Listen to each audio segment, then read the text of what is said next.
big of the axe calls we're going to get out of Force in this offlane. There is that wombo combo, but like, man, if these eggs can go off, even if they're not the greatest, they can just protect the Drow Ranger and enable her to fight. Because again, it is a Drow versus a Gyrocopter. It is, you know, still this kind of agi hero that wants to be really in the middle of the fight. So, well, you know, let's see what mid one's going to be able to do. She has some decent heroes to be able to protect her. But another thing is, like, is this...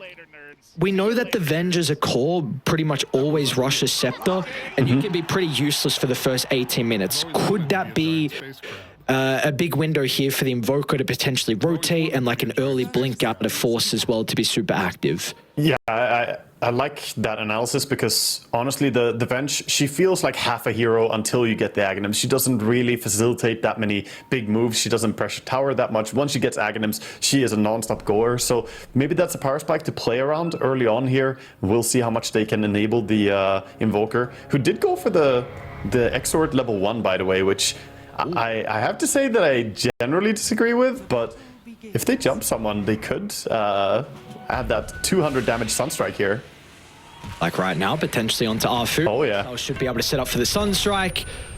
We're going to see it. It's a bit too late, though, man. Okay. They're going to have to use another Blood Grenade, but you really want to get those kills. That's our Sunstrike that might be on cooldown for the range creep, which we see very much used often for the Invoker. So you get the kill, but like, it's a minor thing. Yeah, you want the first blood as well. When you're the mid Invoker, you know, you spent that 175 mana, so you want to get something for it, but didn't really get the kill. I guess it was just a little bit of a miscommunication, or like didn't call that, you know, go now, go now. He was going towards mid and blocking. There we see that Sunstrike. At least he does get the range creep, but that means he's down to 100 mana already. Using 2 Sunstrikes, that's so costly. It is indeed. So, you know, game 1, MVP went to Cox. Game 2 went to Mr. No One. And like you said, these are both kind of mid laners that play very rotation heavy. I do wonder how different that's going to be now with the Exort Invoker on Cox, and kind of what, you know, is 10 minutes is going to look like once we hit that stage. But let's take a look at top lane, because this is, you know, something you were mentioning in particular, like with the Marcy Gyro. Do they ramp up in power as the game goes on, or is this a pretty strong laning duo as well? It's pretty strong laning. They need to get sidekick though. He skilled the Q on Marcy for the first blood there, which was a good idea. I mean, obviously they got it as well. But once they get a point in flat cannon and they get the sidekick, this lane starts becoming pretty damn annoying. The Gyro just keeps life stealing up. Bottom lane, we see a bit of trading here, but they're going to be completely fine, it looks like, as the Drow backs out from the Rubik's right clicks here.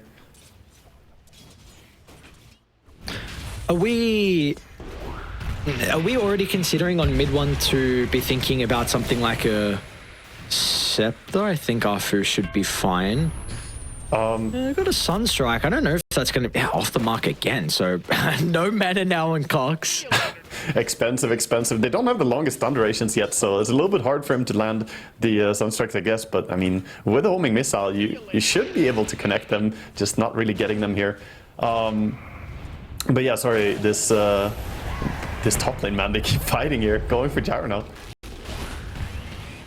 Blood Grenade's going to be committed. Scam should be able to give him some breathing room. Might have just jumped into his own death, though. This damage from Mastros and Arfu continuing to be pumped out, but another round of the missile won't be there in range. But yeah, the reason why I brought up the Scepter on the Drow is because, you know, we spoke about in the draft, like the Gyrocopter relying on Satanic. Now you're going to be able to pick up that extra lifesteal from the sidekick. So do we think this is something that mid one would be considering with his Aghanim Scepter with the hypothermia? Yeah, I think it could be a pretty nice addition. I mean, Aghanims is an item that a lot of people just enjoy going for on Drow. It's a lot of damage increase in general, so feels pretty amazing. Top finally, Sunstrike, gonna land.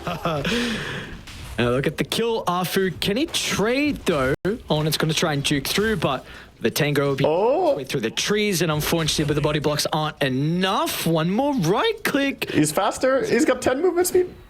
Oh no, dude, he got away. Oh. The regen, and they're getting out of tower as well, just passively regening up here. 2 points in the flat cannon now, but Venge is back, and Gyro has to be very careful. So low HP here, and you know, if he steps up to do any form of last hitting, Masaros is going to be immediately jumping him. And with this big creep wave, it's a bit tough, man. You're losing CS if you don't contest the creep wave here. They're going to be able to block the pull as well. Nicely done. So yeah, Geek Fam, even though they get the kill, they are definitely losing a lot at this top side. Yeah. So will come out though and repair some of the damage. So looks like he'll be back in fighting shape on Ulna. Momentarily, they're going to go at him once again. And we saw some Skem step out of the lane. So again, Ulna just loses 500 health. I mean, this is so painful for Olnitz, having a really tough time. He does have the boots early here, though, so that might help him stay alive. But look, anytime he comes close, the bench just throws up one of these magic missiles, 180 damage for 95 mana. Now going on Skem. All right, dude, this lane, what is going on? So much action. It's not going to be enough damage. I mean, they're trying to support it with Sunstrikes. They're throwing so many up there, but still they're losing that lane pretty handedly. The poor Jara only has 8 and 3 CS, so not able to really even go close to the creep wave here. Okay, let's look quickly towards the other lanes because it's so mesmerizing, the top lane. We get caught up in it. Bottom lane, we see a lot of damage here onto Force. Looks like he might go down to the multi-shot combo here. Yeah, nice read as well. They know that the Rubik has been leaving the lane always at this minute interval to make some stacks, which Narman has got plenty of stacks to go for Force, but as soon as they see him start to move on over, they know that the Axe is vulnerable, so a great timing for SMG to make a go. Yeah, doesn't get the Ancients on this one. One of the creeps decided to not cooperate, but he does get the big camp at least. But bottom lane looking really good as well here. SMG just getting pretty good start to all the lanes. Mid lane even, no one is leading the way in the CS chart as well. 29 and 7 versus the 24 and 2 on Invoker.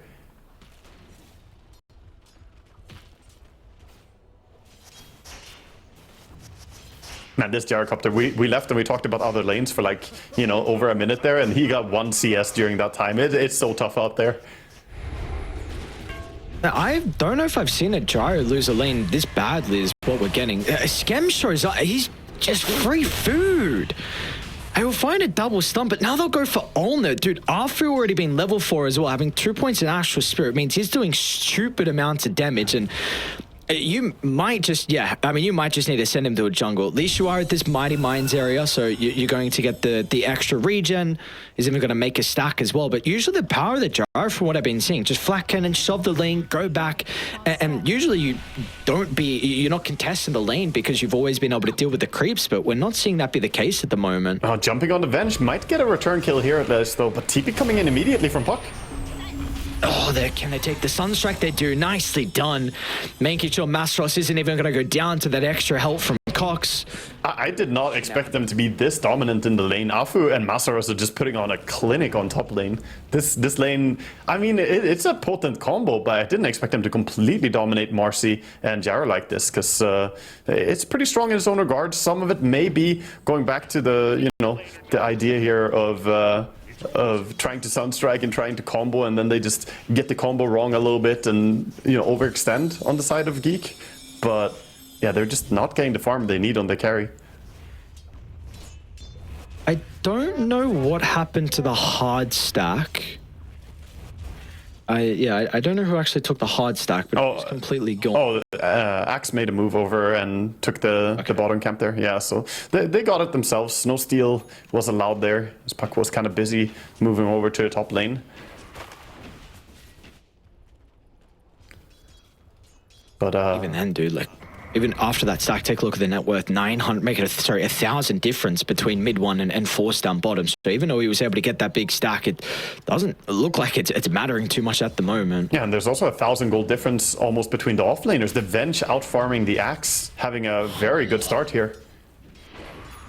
We said Venge is quite useless for a decent chunk of this game. Your lane is very, very strong. Don't get me wrong, but at the stage where we're going to see a lot more plays happen on the side lanes and across the map, you can definitely feel the weakness of this hero. But she's going to have a great timing of the Scepter if it keeps going at this rate. Yeah, this is going to be an absurdly early Aghanims for him, and he's got great stats now as well with the double bracer, magic stick, and he got the occult bracelet as neutral item. Definitely the best in slot for him in the tier 1 department there. Power rune did go the way of the Invoker, so got himself a shield rune here. No bottle refill for no one, making it a bit hard for him to make a rotation towards the side lanes. But his side lanes are doing so good, he doesn't really have to make rotations on Puck.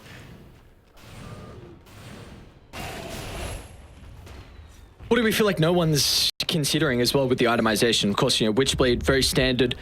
What is he wanting afterwards? I think it's just Witchblade into Blink. Maybe he goes for a full Kaya-Sanj, pretty common as well to see. But I'm a big fan of getting the Shard on Puck nowadays. The 35 damage per auto attack for the rest of the game feels amazing. It's, good value for 1400 gold. And then also getting extra auto attacks out with the phase shift, of course. Did they buff that? Yeah. It was 20. It went from 20 to 35, so it almost doubled in damage. And it's not just on the phase shift attack, it is on every single attack.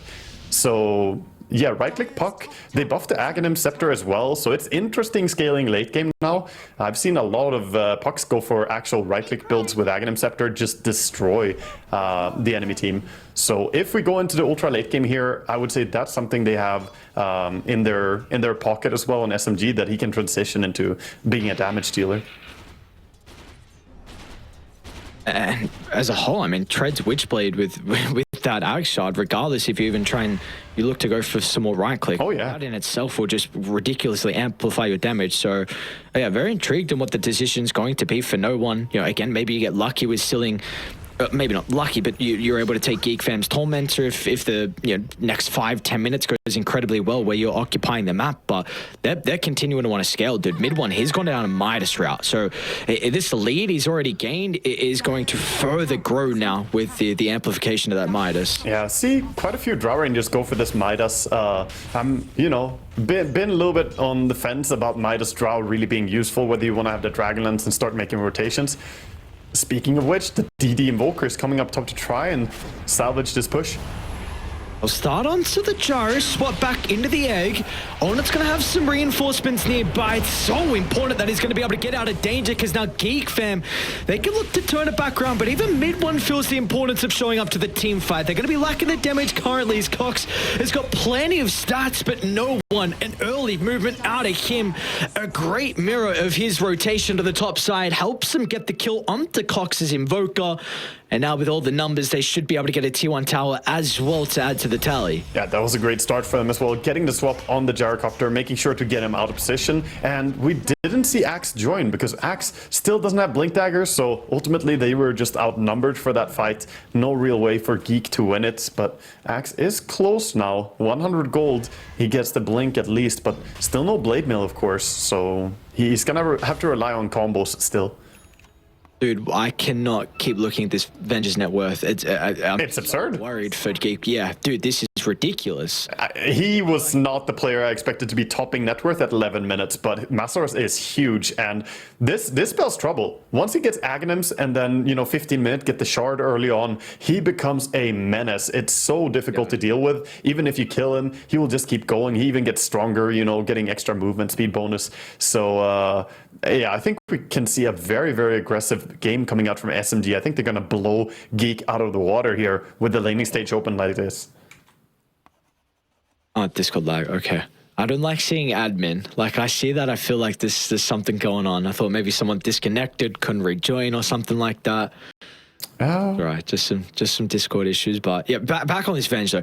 He has like so much playmaking potential this game, right? Like you have your swap to potentially save from like the Axe burst, because that's really the big power of Geek Fam, right? You've got jump in with Axe with Invoker follow up. You can even think about swapping the Gyro into the middle, into an egg, or into an instant Earth splitter from Arfu with the Drow Ranger nearby, being able to right click. Him having all this farm is really going to open up the options of how SMG can play this game. Yeah, it opens up a lot of avenues, and what you mentioned there about swapping the Gyro becomes so much more of a possibility, with Gyro basically being on food stamps right now. He's at 3.7k net worth. Like, he's looking at basically half the farm of the Venge right now, and the Drow of course being right up there as well, closing in on 6k. So he has to be so mindful about his position.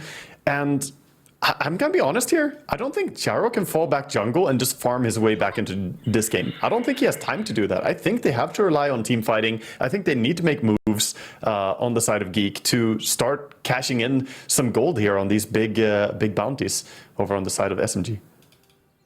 We would have to say, right, like if these first Blink rotations from Force don't result in kills, and maybe if it's even just like minor support kills, it's what is the game plan afterwards? Yeah, at the same time, it's not the easiest heroes for an Axe to gank. If you go on Venge, we talked about the problem with him respawning. He's going to have that Aghanims, you know, very soon. If you don't gank him, he's only 950 gold away. And blinking onto a puck can also be difficult unless you're, you know, getting lucky with the smoke and getting vision. Looks like they're having they're having some Discord ping issue. 215 ping on Discord is. Oh, we muted. I've always wanted to be a giant space. I've always wanted. That's so funny. Yeah, it seems like they need some help right now to get this sorted. They said something about that they need to join first in Discord, I guess, for the way things are set up.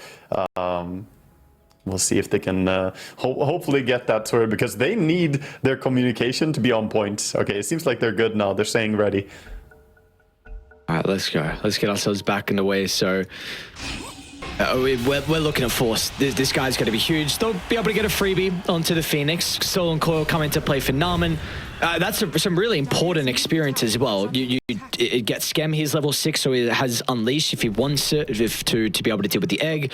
Narman gets level 7 as well, which, like we said in the draft, like there's some very good abilities for the Rubik to be able to steal. And if he can get some gold and get some items to help with his positioning, maybe he can be pivotal as this game goes on as well. But really, my attention is all on Force and what he's able to do now with the blink. Yeah, I completely agree. He needs to, you know, find these big moves, and he doesn't have the blink on him. Did he hide it? Is he putting it somewhere? I think he's hiding. Yeah, he's just holding it. Okay, he's holding it mid so that he doesn't reveal it. But surely they must know. I mean, 12 minutes. The Axe hasn't been shut down that much. He only died once, and they know he's been farming jungle stacks. So while he is keeping this blink from being seen, I also think that SMG are well aware that the timing is there. Yep.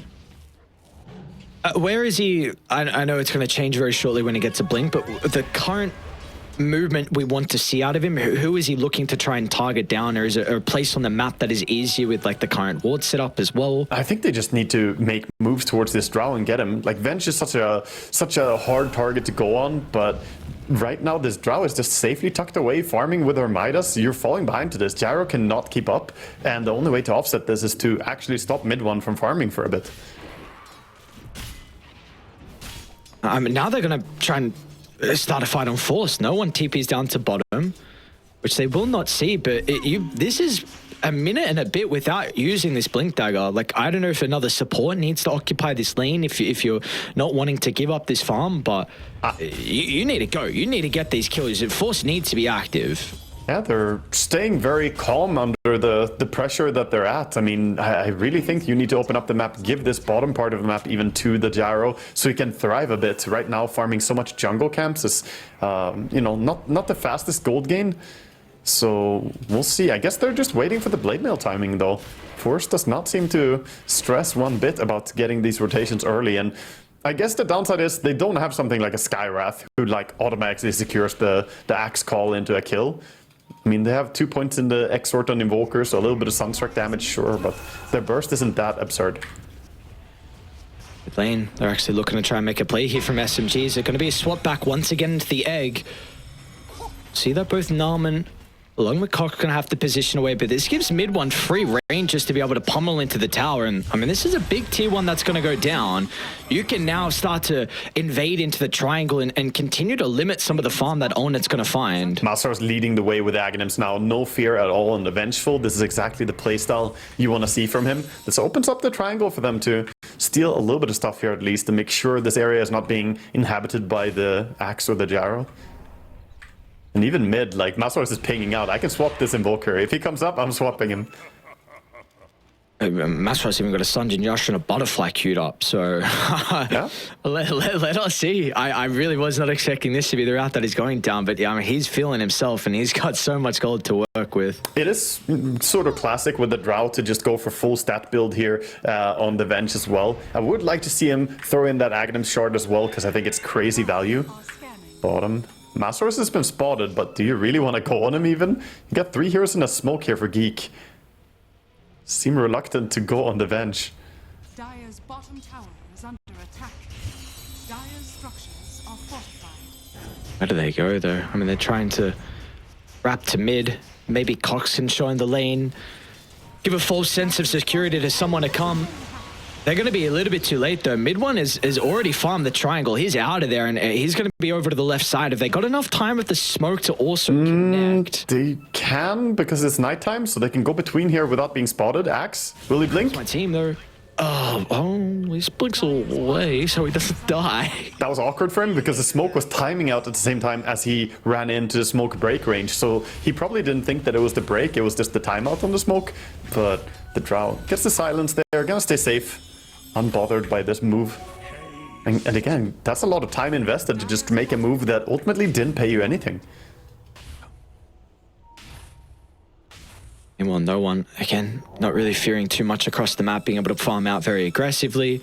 Got Arfu once again going treads into the BKB, playing behind the puck if he needs some form of counterplay. And well, they're going to look to Roche. If Geek Fam aren't forcing a fight, then SMG, they're still at a stage where they'd be very happy to fight. So you either get Roche for free, or it's going to put Geek Fam in a position where they have to contest it. And I don't think they can make their way over. Like, it's so tricky. The tower is still there as well, so if they want to get over to the portal, it's way too late now. You're just going to go into everyone. So ultimately, this is going to be Drow getting her hand on an Aegis here. Oh boy, man, this game is just falling out of control bit and bit. I guess net worth-wise, they are staying pretty close. It's only a 3,000 gold difference, but I feel like it's building up to be insurmountable here. The Blade Mill, Blink Axe has to have some impact right now. Speaking of the Axe, he's going to be scouted out. Echo Stomp just shy. They might run into Cox as well. No detection is going to be nearby. Cox is going for a very interesting Orchid build after the Urn. Didn't complete the Spirit Vessel, nor go back for the Midas as well. So here too, we're speaking a lot about scaling. If his rotations also don't work out, these next couple of fights with Orchid, you can kind of kiss your scaling goodbye. It's not terrible compared to the Midas. You still do get a lot of attack speed and so on, but yeah, you're definitely right that the Midas would be more comfortable for him to keep scaling up his experience in particular. But yeah, the Orchid, just to counter out the puck a little bit. No one. Oh. Gonna get grabbed. It's in a really good spot. Okay, not going to matter in the end. Telekinesis, only level 1. Yeah, silence. Play with the Suns too. But, I mean, look at bottom, dude. They're hitting a tier 2 tower. No glyph as well. They're going to get a tier 2 tower without a response. Yeah, there's absolutely no way that they want to fight this. They don't have the positioning, and that opens up fully now. You were talking about how maybe you can steal the Tormentor. That just opened up as an opportunity later, because 2 minutes until it spawns, and you already got the tier 2 removed. Dude, Waga, these are some incredible heroes to be playing with Agshot. The Phoenix, probably one of the better supports at the moment. You'd even say it would be pretty nice for the Elder Titan as well, considering the type of build that he's going for. So I think the Phoenix Shard became so much better with the recent patch where they added the blind per second thing on Sunray. Now, if you put the Sunray during Supernova, then people just can't kill the egg. It's kind of ridiculous, actually. It's kind of nice to be able to snipe the Wisdom Room, still up. 4 and a bit minutes later. Yeah, that's weird because they were farming in that area with mid one, but I guess they were attempting to ferment the Wisdom Rune or something. He was there at minute 15. Could easily have taken it. Now they're tier 2, dude. Are they gonna poke high ground? They want to have some reaction. I mean, they took bottom tower, they took mid tower, and nobody's home. So yeah, they're gonna start threatening here. They have the Aegis over on the Drow, and they got to swap to save him, or swap to pull someone in. Invoker has to be very careful not to step too close. I mean, this is so awkward. You gotta get back to base. You can't just keep pretending that the Drow doesn't exist, guys. It doesn't work. I'm gonna try and cut mid. They're starting to move over to Cox's location as well. So some heroes playing behind mid one, some also trying to set up for an attempt onto the Invoker. But a tier 3 tower will go down again for free. It's just like no one is home. Are they gonna give it? Can they really not fight Waga into this Aegis? I think they should fight. I don't really understand. They have the timing in my opinion, but maybe they're waiting for the Aghanim Scepter here on Gyro. Oh, okay. Multiple heroes show away from this bottom side, but they're not going to be able to catch them on the retreat. It was a really nice attempt. SMG scanned their own triangle and instantly TP'd over. No one was just a little bit shy in the Waning Rift to stop the blink out of force. And when now finally Geek Fam will look for a smoke. Yeah, this move is again without the carry though. So missing some damage. See, the ET could get him. Ooh, this is getting awkward. Alright, they should be able to blow him up. Can they get out afterwards? Because no one off the back of the haste is going to be able to react. Cool to hold the Rubik into place. And that should be an easy kill onto Namen as well. They should get him still. No way to run away from this. The haste rune too much. He's really making him work for it, dude. Glimmer's back up. Alright, they'll get him. Also, Courier as well is going to go down. Yeah, so they get one takedown, but that was just a support kill, so nothing really major there. And the push is coming in towards mid here. And they don't have TP on Marcy right now. She's out of position, Skem. You need to get home, my buddy. You got 25 seconds in this. Oh, I mean, this is just going to be Drow and Venge sieging high ground again. This is such an awkward game compared to last game. I feel like Geek Fam have just told themselves that they cannot fight. And because of that, they cannot fight. It's like you tell yourself something and then it's true. But I think they needed to take some of these engagements. You're just going to lose the game if you play like this. Are they coming back now? Awkward attempt. Sunray's going to repair some of the damage. They'll see some TPs and what's the call now for SMG? Aegis? Out in 20 seconds. Is there an opportunity for Geek Fam to finally jump in? Maybe you can jump him and try and keep him alive and then kill him towards the end of it right now. But they're going to wait out the Aegis fully. Looks like all of SMG are calling to back up. And there is a Wisdom Rune bottom. Tormentor as well. Gonna have a fight for it though. Both sides know.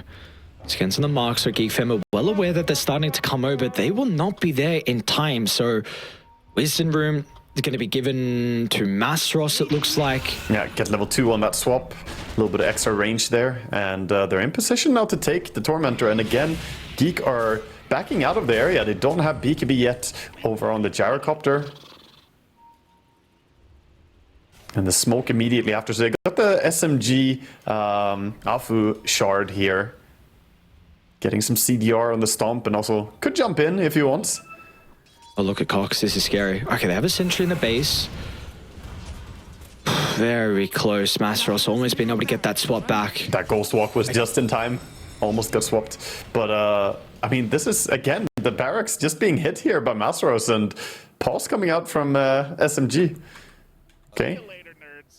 See you later, nerds. Force responding in the only way that he communicates. By the voice lines. This is a weird one, man. I don't even know what to... It's so hard to break this game down because ultimately Geek are waiting for Power Spike, but the Power Spike is so far away that they accepted losing bottom racks and mid racks now for free, and as well as the tier 2 towers before that without any form of contesting. I guess the big thing they have going is that Axe is 700 gold off of BKB. Gyro is getting closer to his BKB. He's only 500 gold away now, but you have lost so much infrastructure for this. Yeah, and now you make one mistake, this game is just over. Yeah. Like, they will take those buildings very fast of a successful team fight, and this is way too early in the game to be able to deal with mega creeps if it gets to that stage, so... It also inhibits so much of your rotation power now that you have both mid and bottom barracks gone. It's going to be much harder for Invoker to run around and look for pickoffs. They are looking for no one perhaps here. It seems, but with Phoenix, oh my god, no one! What is that, dude? The perfect timing. And now they're going to be able to get the kill onto Cox. And look at the rotation, SMG. We're so aware. Everyone is here. They knew exactly what was going on. They're going to be able to get the kill onto Skem as well. Man, that was unreal timing by no one. I don't think he had any high ground vision either. He just decided to blink in forward there. He knew where they were. That was pretty crazy, man. And again, another sad little skirmish. I mean, there haven't been many skirmishes, but another sad story for Geek as they're just falling behind here. Tier 2 tower is definitely going to fall now. No way for them to defend with 2 heroes dead. Even a DD rune waiting in the river if they do go and scout the power rune. I mean, they could, but they could also just wait Roche. He could come up, but depends how confident they are. I think SMG, they're probably going to play controlled, is what I want to say. If they see the DD rune, though, they might just take down Drow, send her up high ground, and have the Venge ready to swap her back.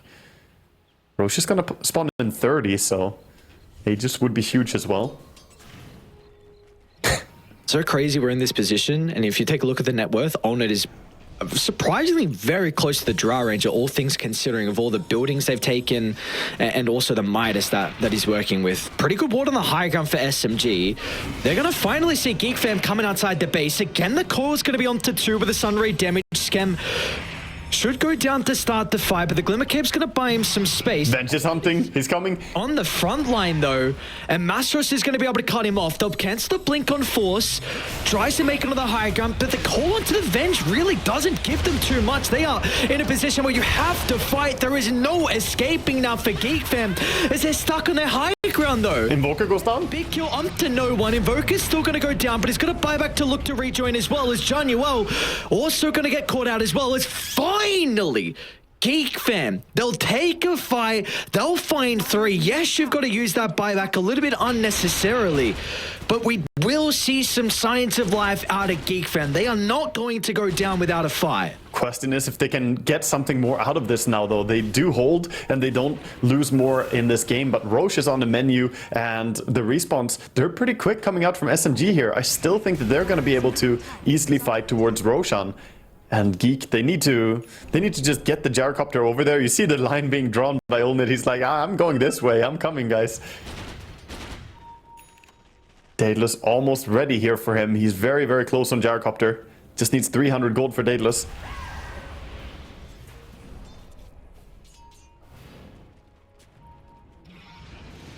They're going to be running under this Radiant Observer. They'll see Olnit. Surely they want to go on this. Venge is balling towards it, just running. See if she can get a swap on anyone here, but they're backing out in time. Can't leave this ward. Okay, yeah, they're going to go back.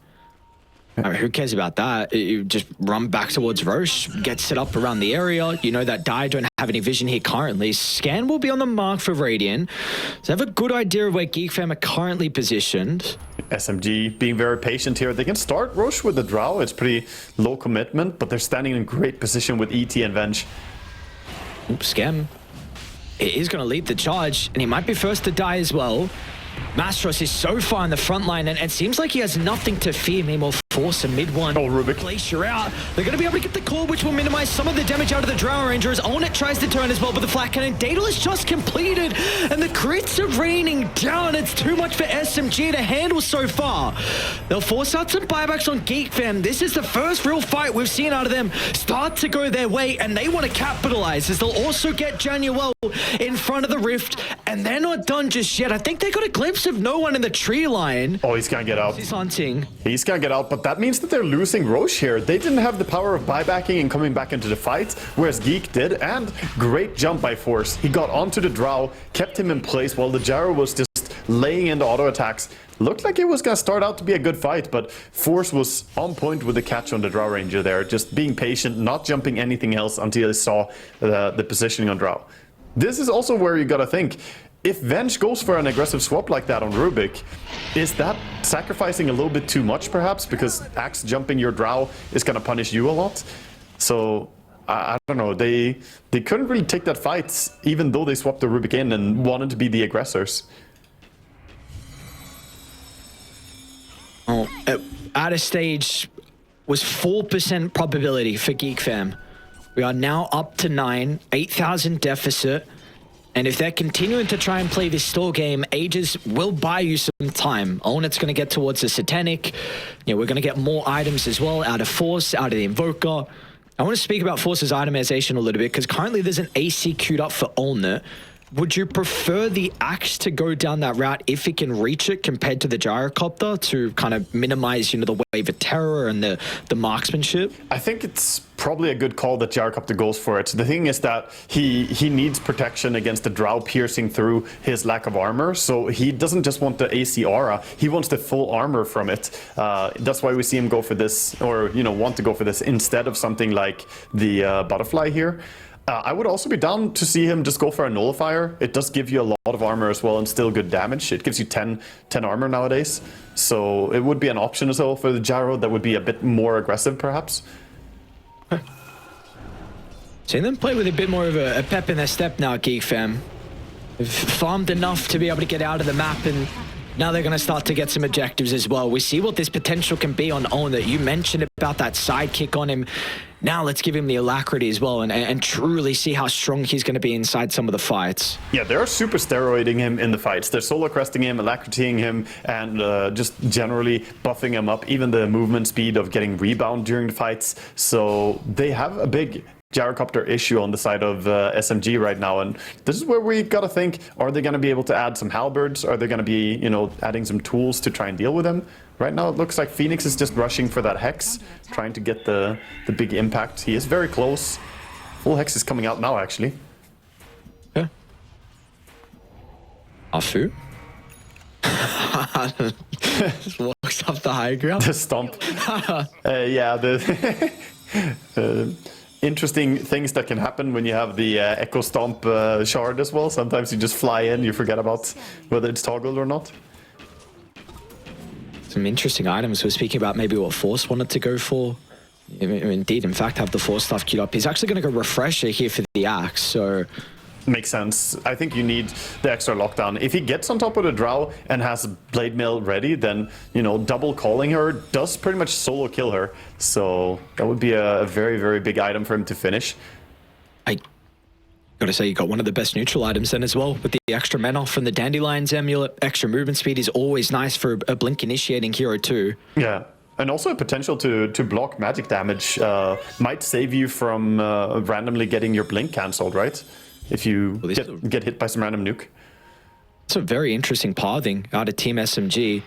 They're probably going to be able to catch them off guard. It's important if Geek Fam can get to this high ground first and start to get some... Oh no, Rubik. Now I'm inside the river. And that squishy support, ever so reliant on his positioning, is going to be picked off first. And that's a dieback as well for Rubik. So it is a guaranteed 4v5. And look at the call SMG. I think they're just drawing out top lane. They want to try and shove the boys on Geek Fam back inside their base. I would almost have liked to see them just chase there, because if they were to take the fights, you know, hunting after them, sure, it's up a high ground, but maybe they could get a fight where it's actually 4v5. I guess they can still get it in time here, though, as Rubik still has 45 seconds and buyback on cooldown. Swapping through. Dude, there's a lot of damage on the Jar. Ready on the... He's just going to get blown up to start. And Masros, if he wants to, can look for a swap back outside the base. He's trying to get closer, but a pretty good Orchid from Cox is going to prevent that. But they're using nothing for that Aegis kill. Yeah, so cheap. He underestimated the Aghanim Shard of Drow. Oh, Force. A little bit out of range here for the call. Masros starting to fall low, but the Echo Stomp's perfect. It's going to disrupt them now with the Supernova and Sunray. There's no way they can address it. SMG's Tomb Fight too much to handle. Another swap, but the stun was perfect from Masros. Cox is next. It's all up to Force for a multi. Axe got the call. Actually turn the tides. He's going to be able to get no one, and the cull is out as well. But this is a super heavy investment. Geek Fam buyback on multiple. They need more kills. Can they get mid one? Any stuns? There wasn't one available. Oh my god. Januel at least, but you needed so much more than that to make it a worthwhile fight in the end. That TP out right in front of their face, that has to feel so bad. Mid one just correctly identifying this was a good timing to press the TP there, gets out safely, and 2 buybacks used. The buyback on the gyrocopter as well as the axe, really gonna set them back here. And you can see the desperation on Gyro now. He's queuing up the rapier after the satanic, but I think it's gonna be a little bit too little too late here. With him not having buyback available, SMG can just group up, go again, swap him in, and I really want to go back to what happened there at the start of the push. The Drow Ranger with the Glacier just standing. She doesn't have any high ground mischance because she's standing on a high ground herself, and she can just lay in the right clicks onto a gyro. We see him using it again, scouting a bit with it. Some cool play with the vision as well then but also a huge part about this that is worth mentioning, they did change the Glacier to make it so that you don't lose your marksmanship even if you get jumped if you're standing on the Glacier. So if Axe jumps him but he gets the Glacier off, then he's gonna be a little bit harder to bring down. There we see the replay. Yeah, it just feels like we're going to continue to see through a lot of these fights that team fights for SMG just will be much easier to execute when you have an Egg and ET that can easily protect the Elder Titan, when you have Avenge as well that can also do that. Yeah, for sure. I completely agree, 100%. And all of it comes back to Masaros, right? That offlane Venge is so huge in this game. She's keeping very relevant in farm. She has a butterfly, for God's sake. She can just run in. Like, this Venge is right-clicking for some really big damage. Never mind the chaos she causes just by swapping people around and stunning them. Astros, what are they looking for? A ward into a swap out? Scam. So cautious. Oh, it went gyro! And there we go. They're going to get the gyrocopter instead. On the board back. If he dies, it might just be game. As where is the damage going to be left now for Geek Fam? They're going to lose the axe as well. One fight, SMG. They know their beats, yeah. No remorse, and they're going to be able to take the series as well. They will knock Geek Fam down to the lower bracket. This team looked super solid in game one, but the response from